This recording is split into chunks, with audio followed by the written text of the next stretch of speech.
नमस्कार। Vision IAS के news today के इस अंक में आप सभी का स्वागत है। इस अंक में हम आपके लिए लेकर आए हैं यूपीएससी परीक्षा की दृष्टि से महत्वपूर्ण कुछ अहम खबरें। इस अंक के साथ मैं हूँ दिव्या तोमर। आइए सबसे पहले बात करते हैं इस अंक की सुर्खियों के बारे में। राष्ट्रीय स्वच्छ गंगा मिशन ने जल क्षेत्र में भू-स्थानिक प्रौद्योगिकियों के उपयोग से उत्पन्न होने वाले अवसरों पर एक रिपोर्ट जारी की। नागर विमानन मंत्री ने विमानन क्षेत्र की चुनौतियों के समाधान के लिए 3 सलाहकार समूहों का गठन किया। उच्चतम न्यायालय ने सहकारी समितियों से संबंधित 97 संविधान संशोधन के कुछ प्रावधानों को रद्द किया। National asset reconstruction company limited ने 2 लाख करोड़ रुपए की गैर निष्पादित परिसंपत्तियां प्राप्त की। ग्वालियर ओरछा के लिए यूनेस्को की ऐतिहासिक शहरी भूदृश्य परियोजना का शुभारंभ किया गया। और अब खबरों पर विस्तार से चर्चा करेंगे। राष्ट्रीय स्वच्छ गंगा मिशन ने जल क्षेत्र में भू-स्थानिक प्रौद्योगिकियों के उपयोग से सृजित होने वाले अवसरों पर एक रिपोर्ट जारी की है। इस रिपोर्ट का शीर्षक है भारत में जल क्षेत्र के लिए भू-स्थानिक प्रौद्योगिकियों की क्षमता। इस रिपोर्ट को भू-स्थानिक उद्योग संघ association of Jio special industries द्वारा तैयार किया गया है। रिपोर्ट का उद्देश्य देश में बेहतर जल प्रबंधन सुनिश्चित करने में सरकार का समर्थन करना है। इस रिपोर्ट के मुताबिक भू-स्थानिक तथा डिजिटल प्रौद्योगिकियों जैसे उपग्रह आधारित रिमोट सेंसिंग, सर्वेक्षण और मानचित्रण, भौगोलिक सूचना तंत्र एवं स्थानिक विश्लेषिकी, कृत्रिम बुद्धिमत्ता, big data analytics, internet of things, 5G, robotics और डिजिटल ट्विन आदि का जल संकट के विरुद्ध प्रभावी ढंग से उपयोग किया जा सकता है। अब ये इसमें डिजिटल ट्विन जो है ये एक नया टर्म है, तो आप इसके बारे में सर्च करें और इसे कमेंट बॉक्स में बताएं। भू-स्थानिक प्रौद्योगिकियां आस्तियों और संसाधनों के बारे में डेटा एकत्र करने में सहायता करती हैं, साथ ही विश्लेषण और व्याख्या, रिपोर्टिंग और निगरानी, योजना और निर्णय लेने तथा सूचित कार्रवाई करने में भी सक्षम बनाती है। जल जीवन मिशन, अटल भूजल योजना आदि जैसे विभिन्न मिशनों में इन प्रौद्योगिकियों का उपयोग करके परियोजनाएं स्थापित की गई हैं। इस रिपोर्ट की मुख्य अनुशंसाओं की बात करें तो स्थानीय और राष्ट्रीय स्तर पर सूचना तक निर्बाध पहुंच के लिए विभिन्न सरकारी संगठनों द्वारा उपयोग किए जाने वाले स्थानिक अस्थायी डेटा और प्रौद्योगिकी को एकीकृत करना चाहिए, साथ ही निर्णय लेने में भी सक्षम बनाना चाहिए। भू-स्थानिक प्रौद्योगिकी से अधिकतम लाभ प्राप्त करने के लिए उपयोगकर्ता विभागों को भू-स्थानिक कार्यान्वयन के परिणामों की दीर्घकालिक परिकल्पना की आवश्यकता है। ज्ञान पोर्टल का निर्माण करना चाहिए जिसमें केस स्टडी, सर्वोत्तम पद्धतियां, उपकरण आदि शामिल हों। आइए बात करते हैं भू-स्थानिक और जल क्षेत्र पारिस्थितिक तंत्र की। केंद्रीय और राज्य स्तर पर जल क्षेत्र की एजेंसियां, चाहे वो सार्वजनिक हों या निजी, ये जल संसाधनों, भूजल स्तर, बांधों और नदियों के अनुरक्षण और प्रबंधन तथा उपयोगिता सेवा के रूप में जल प्रदान करने के लिए उत्तरदायी हैं। निजी क्षेत्र के भू-स्थानिक और डिजिटल प्रौद्योगिकी उद्योग विभिन्न प्लेटफॉर्म से हार्डवेयर, सॉफ्टवेयर और डेटा तथा भू-स्थानिक सेवाएं एवं समाधान प्रदान करते हैं। नीति निर्माता जैसे विज्ञान और प्रौद्योगिकी विभाग, इलेक्ट्रॉनिकी और सूचना प्रौद्योगिकी मंत्रालय, जल शक्ति मंत्रालय आदि इस क्षेत्र में प्रौद्योगिकी अपनाने के लिए अनुकूल नीतियां बनाते हैं। राष्ट्रीय भू-स्थानिक एजेंसियां हैं राष्ट्रीय सुदूर संवेदन केंद्र, ISRO, survey of India, one सर्वेक्षण और भूवैज्ञानिक सर्वेक्षण। ये एजेंसियां मूलभूत और प्रमाणित भूवैज्ञानिक डेटा तथा सेवाएं प्रदान करती हैं। इसके अलावा वित्त पोषण एजेंसियां हैं विश्व bank, Japan international cooperation agency, Asia विकास बैंक आदि। ये प्रौद्योगिकी अपनाने को प्रोत्साहित करते हुए जल परियोजनाओं के लिए वित्त पोषण और तकनीकी सहायता प्रदान करती हैं। इसके अलावा शैक्षणिक तथा अनुसंधान संस्थान प्रशिक्षण तथा तकनीकी प्रदान करते हैं।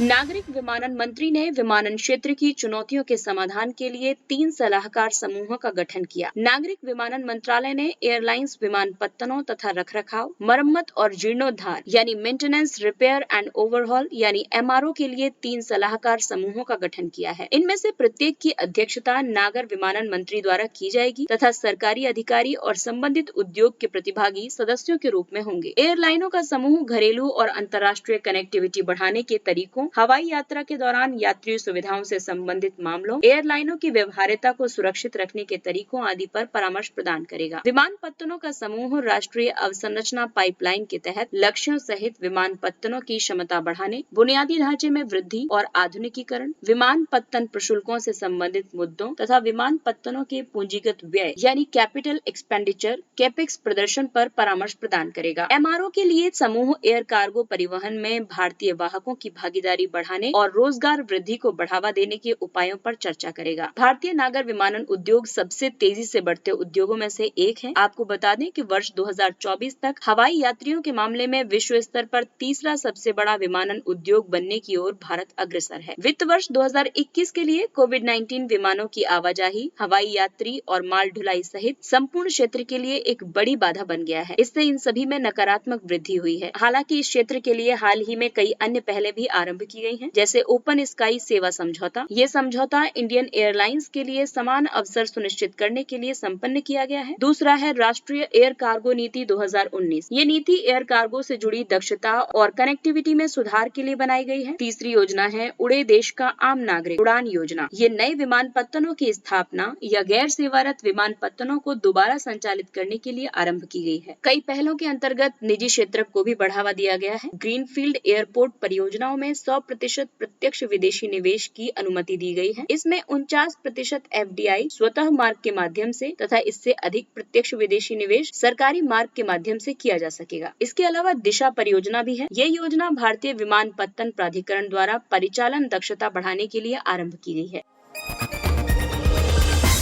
आइए बात करते हैं सहकारी समितियों की। उच्चतम न्यायालय ने सहकारी समितियों से संबंधित 97वें संविधान संशोधन के कुछ प्रावधानों को रद्द कर दिया है। उच्चतम न्यायालय ने 2:1 के बहुमत वाले निर्णय में 97वें संविधान संशोधन की वैधता को बरकरार रखा है, लेकिन न्यायालय ने इसके द्वारा शामिल किए गए एक खंड को खारिज कर दिया है, जो सहकारी समितियों के गठन और उनकी कार्य प्रणालियों से संबंधित है। आपको बता दें कि ये संशोधन सहकारी समितियों के प्रभावी प्रबंधन से संबद्ध मुद्दों से संबंधित है। न्यायालय ने सहकारी समितियों से संबंधित संविधान के भाग 9B को अमान्य घोषित कर दिया है। भारत के संविधान का भाग 9B केवल तब तक प्रभावी है जब तक कि ये भारत के विभिन्न राज्यों और संघ शासित प्रदेशों में बहुराज्य सहकारी समितियों से संबंधित है। उच्चतम न्यायालय ने ये देखा है कि 97वें संविधान संशोधन के लिए संविधान के अनुच्छेद 368(2) के अनुसार कम से कम आधे राज्य विधानसभाओं द्वारा अनुसमर्थन की आवश्यकता है, क्योंकि ये उस प्रविष्टि से संबंधित है जो कि एक राज्य सूची के विषय से जुड़ी है। अनुच्छेद 368 में संविधान में संशोधन करने की संसद की शक्ति का उल्लेख है। 7वीं अनुसूची की सूची 2 में प्रविष्टि 32 के अनुसार सहकारी समितियां राज्य सूची का विषय है। इस संबंध में पीठ ने उल्लेख किया है कि 73वें यानी पंचायतों से संबंधित प्रावधान और 74वें संशोधन यानी कि नगर निगमों से संबंधित प्रावधानों को राज्यों के अनुसमर्थन के लिए उन्हें प्रेषित किया गया था। 97वें संविधान संशोधन अधिनियम 2011 द्वारा किए गए प्रावधानों की बात करें तो सहकारी समितियों के गठन के अधिकार को मूल अधिकार बनाने के लिए अनुच्छेद 19(1)(c) का समावेश किया गया। संविधान के भाग 4 में अनुच्छेद 43B को शामिल किया गया, जो कि राज्य की नीति के निदेशक तत्व हैं। राज्य सहकारी समितियों की स्वैच्छिक विरचना, उनके स्वशासी कार्यकरण, लोकतांत्रिक नियंत्रण और उनके रोजगार प्रबंधन का संवर्धन करने का प्रयास करेगा। भाग 9B शामिल किया गया था। साथ ही भाग 9B को अनुच्छेद 243ZH से अनुच्छेद 243ZT तक बढ़ा दिया गया है।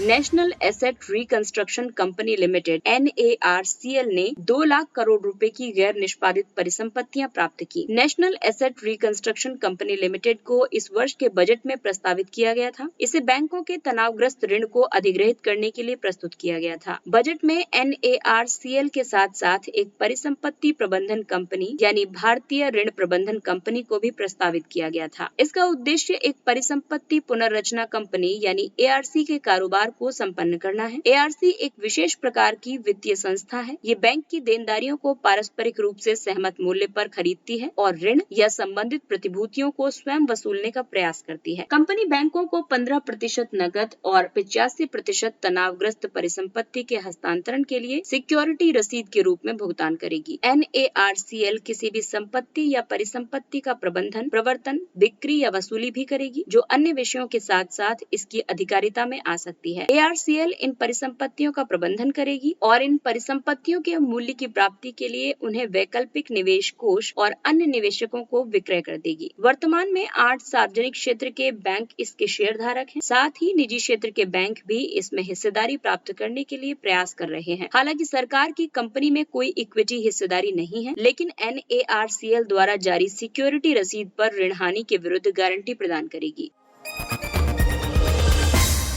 ग्वालियर और ओरछा के लिए यूनेस्को की ऐतिहासिक शहरी भू परिदृश्य परियोजना का शुभारंभ किया गया। यूनेस्को द्वारा ऐतिहासिक शहरी भूदृश्य परियोजना के तहत ग्वालियर और ओरछा शहरों का चयन किया गया है। ये परियोजना वर्ष 2011 में आरंभ की गई थी। इसका उद्देश्य तेजी से बढ़ते ऐतिहासिक शहरों की संस्कृति और विरासत को संरक्षित करते हुए उनके समावेशी तथा सुनियोजित विकास को सुनिश्चित करना है। ये कार्यक्रम संरक्षण के प्रयासों में अधिक लोगों को शामिल करने, जागरूकता के स्तर को बढ़ाने और नवीन योजनाओं का अनुसरण करने पर केंद्रित है। 9वीं शताब्दी में स्थापित ग्वालियर पर गुर्जर प्रतिहार राजवंश, तोमर राजवंश, बघेल, कछवाहा और सिंधिया शासकों का शासन रहा है। ग्वालियर अपने महलों और मंदिरों के लिए विख्यात है, जिसमें जटिल नक्काशीदार सास बहू का मंदिर भी शामिल है। आइए अब आपको बताते हैं कि इस भूदृश्य परियोजना का इन शहरों पर क्या प्रभाव पड़ेगा। विश्व विरासत शहरों की सूची में शामिल होने के बाद ग्वालियर और ओरछा में कई कार्य होंगे, जैसे मानसिंह महल, गुजरी महल और सहस्त्रबाहु मंदिर का जीर्णोद्धार एवं रासायनिक उपचार। दीवार पर नक्काशी और चित्रकारी प्रत्यक्ष रूप से सुस्पष्ट हो जाएगी और स्थानों के लिए संपर्क मार्ग को चौड़ा किया जाएगा। इन शहरों में सफाई अभियान शुरू होगा। इन स्थलों को विरूपण और चोरी से बचाने के लिए गार्ड तैनात किए जाएंगे। इसके अलावा ओरछा अपने मंदिरों और महलों के लिए प्रसिद्ध है। ये 16वीं शताब्दी में बुंदेला साम्राज्य की राजधानी था। शहर में प्रसिद्ध स्थान राजमहल, जहांगीर महल, रामराजा मंदिर, राय प्रवीण महल और लक्ष्मी नारायण मंदिर हैं। इससे जुड़े अन्य तथ्यों की बात करें तो एक नए फुटबॉल स्टेडियम की योजना सहित अति विकास योजनाओं के संबंध में चिंताओं के बारे में बताते हुए इंग्लैंड के बंदरगाह शहर लिवरपूल को यूनेस्को के विश्व विरासत स्थलों की सूची से हटा दिया गया है। इससे पहले वर्ष 2007 में ओमान के एक वन्य जीव अभयारण्य और वर्ष 2009 में जर्मनी की ड्रेसडेन एल्बे घाटी को विश्व विरासत स्थलों की सूची से हटा दिया गया है।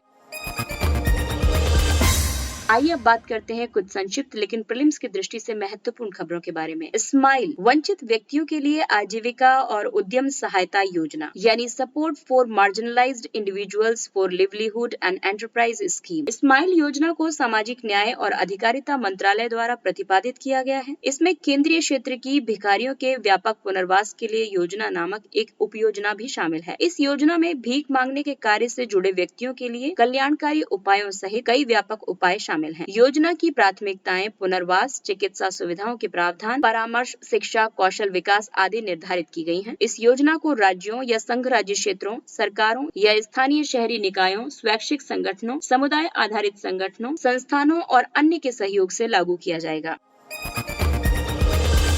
डिजिटल और सतत व्यापार सुविधा पर संयुक्त राष्ट्र सर्वेक्षण। डिजिटल और सतत व्यापार सुविधा पर संयुक्त राष्ट्र के नवीनतम वैश्विक सर्वेक्षण के अनुसार भारत ने सीमा पार व्यापार को सुगम बनाने में उल्लेखनीय प्रगति हासिल की है। ये द्विवर्षीय सर्वेक्षण विशेष रूप से अलग अलग देशों द्वारा किए गए व्यापार सुविधा उपायों से संबंधित है। ये सर्वेक्षण व्यापार सुविधा के साथ पहचाने गए 58 उपायों की निगरानी करता है। इनमें घोषणाओं को इलेक्ट्रॉनिक रूप से प्रस्तुत करने की सुविधा, करों और शुल्कों का इलेक्ट्रॉनिक भुगतान और धन वापसी के लिए इलेक्ट्रॉनिक आवेदन शामिल है, जिन्हें वैश्विक सर्वोत्तम प्रथाओं के रूप में संदर्भित किया जाता है। भारत का रैंकिंग प्रतिशत वर्ष 2019 के 78.49% से बढ़कर वर्ष 2021 में 90.32% हो गया है।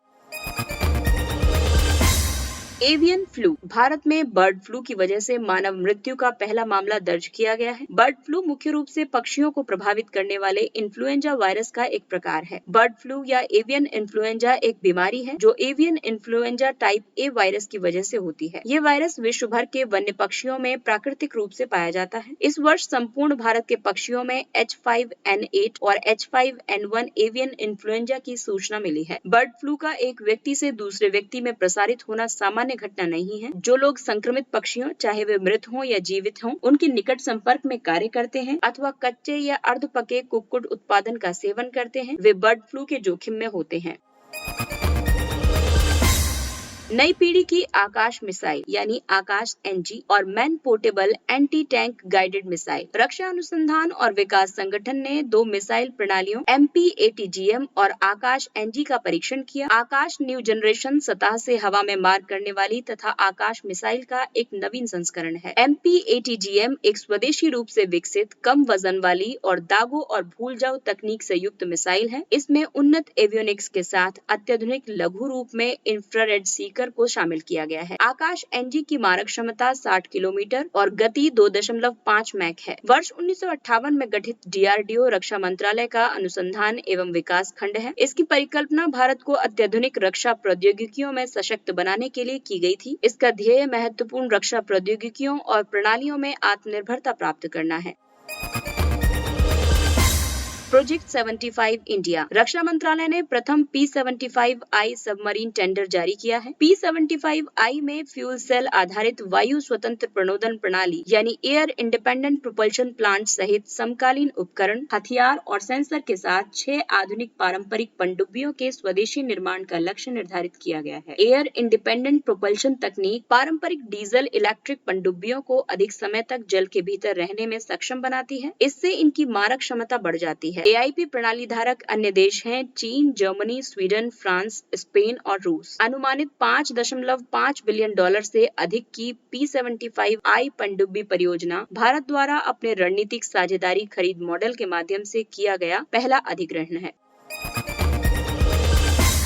चुंबकीय उत्तोलन प्रौद्योगिकी यानी मैग्नेटिक लेविटेशन टेक्नोलॉजी। सफल परीक्षणों के बाद चीन ने अपनी उच्च गति वाली मैगलेव ट्रेन को 600 किलोमीटर प्रति घंटे की शीर्ष गति के साथ संचालित किया। मैगलेव यानी मैग्नेटिक लेविटेशन के लिए प्रयोग किए जाने वाला संक्षिप्त शब्द। ये एक प्रणाली है। इसमें ट्रेन उस पर लगे हुए अतिचालक चुंबकों और जमीन पर स्थित कॉइल्स के बीच विद्युत चुंबकीय बलों का उपयोग करके गाइडवे से कुछ इंच ऊपर हवा में गति करती हुई प्रतीत होती है। ट्रेन और गाइडवे के बीच कोई संपर्क नहीं होने के कारण ये अन्य लाभों जैसे उच्च दक्षता और कम शोर के साथ उच्च गति तक पहुंच सकती है।